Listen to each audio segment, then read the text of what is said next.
여러분 안녕하십니까? 오늘의 로엠피 시작하겠습니다. 서민지 기자 나와 있습니다. 안녕하세요. 안녕하세요. 네, 아주경제 아주 로엠피가 국회의 상임위원회별로 법안 심사에 대한 성적표를 냈다면서요? 네, 아주 로엠피가 직접 상임위원회별 법안 소위 개회 횟수와 법안 처리율을 전수조사했습니다.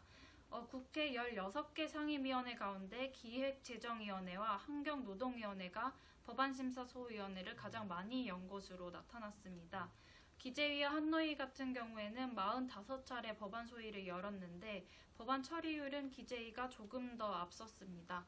반면에 과학기술정보방송통신위원회는 경임 상임위인 운영위, 정보위, 여성가족위를 제외하고 꼴찌를 기록했습니다.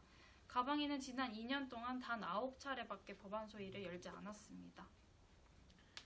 그 국회에 상임위원회가 있고 상임위원회 안에 법안 심사 소위가 있는 거죠?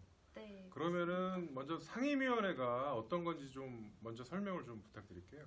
네, 국회 안에는 각 전문 분야로 나눈 상설위원회들이 있습니다. 이 상설위원회들에서는 본회의에 들어가기 전에 소관 부처에 속하는 의안들을 심사하는 역할을 합니다.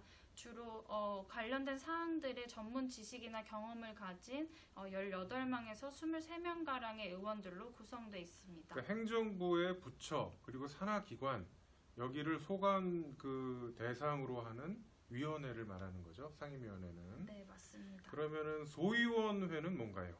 네, 그 상임위원회 안에 또 법안을 심사하는 소위원회들이 있는데 각 상임위의 특성에 맞게 하나에서 2개 정도의 법안 소위가 열립니다. 이것은 법안에 대해 논의할 수 있는 유일한 기회고 또 입법부인 국회가 해야 할 본연의 역할이기 때문에 아주 중요하다고 볼 수 있습니다. 사실상 그 법안 심사 소위에서 법안이 통과되느냐 아니냐 이게 여야 간의 협의가 사실상 되는 거죠. 네, 맞습니다. 자, 그러면 가장 어떻게 보면 법안 심사 소위를 많이 열었던 기획재정위, 기재위는 어떤 소위를 열어서 일을 했나요? 네, 기재위는 2개의 소위가 있습니다. 경제재정소위와 조세소위가 있는데 경제재정소위 같은 경우에는 최근에 이슈가 됐던 서비스산업발전법, 국가재정법 같은 이제 기획재정부 관련된 개괄적인 법안을 다루고요. 조세소위 같은 경우에는 정말 우리 생활에 밀접한 조세특례 제한법, 소득세법 등과 같은 세법 등을 다룹니다. 지난해 연말 같은 경우에 제가 세법 취재를 담당해서 11월부터 12월까지 조세소위 취재를 매일 들어갔었는데요.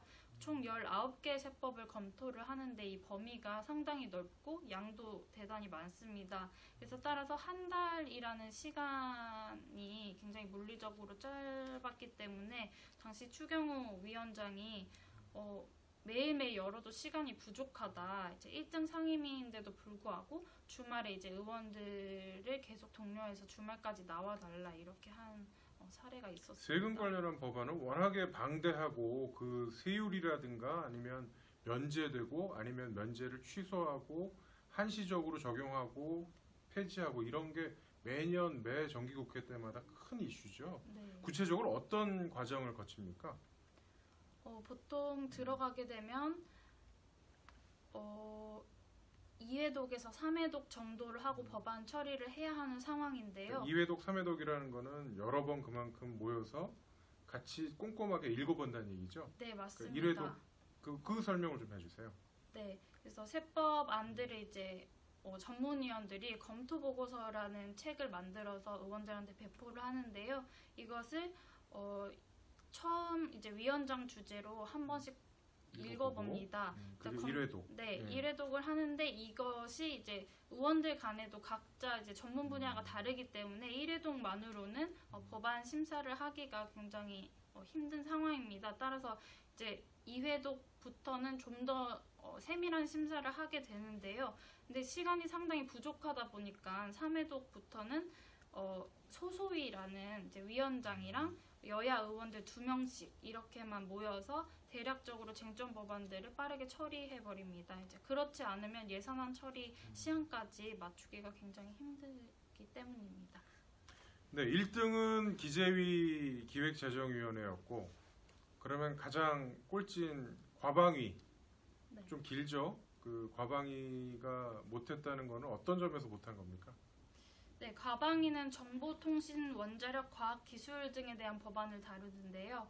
과학기술정보통신부, 방송통신위원회, 원자력안전위원회 등 총 81개 소관부처를 밑에 두고 있습니다.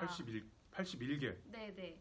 그래서 과방위 밑에는 과학기술원자력법안심사소위 그리고 정보통신방송법안심사소위 이렇게 두 가지가 있는데요. 이유는 주로 방송 쪽에서 파행을 거듭하면서 상임위가 열리지 못한 게 큰 이유로 꼽힙니다. 대표적으로 KBS 이사나 MBC 방송문화진흥의 보궐이사 선임 문제가 계속 쟁점으로 부각됐었습니다. 네. 노웅래 위원장은 아주 로엠피의 후반기 목표는 법안 처리율이 50%까지 끌어올리는 것이다. 쟁점이 없는 쉬운 법안부터 먼저 처리를 하고 쟁점 법안들은 시한을 정해서 무조건 한다는 생각으로 하겠다 이렇게 다짐을 밝혔습니다. 네, 20대 국회 전반기 2년 상임위의 법안 성적표를 저희가 뽑아봤는데요. 그 2년 뒤에 전체 4년 성적표도 한번 뽑아보죠. 네, 알겠습니다. 오늘 서민지 기자와 함께 오늘의 로엠피 진행했습니다. 감사합니다.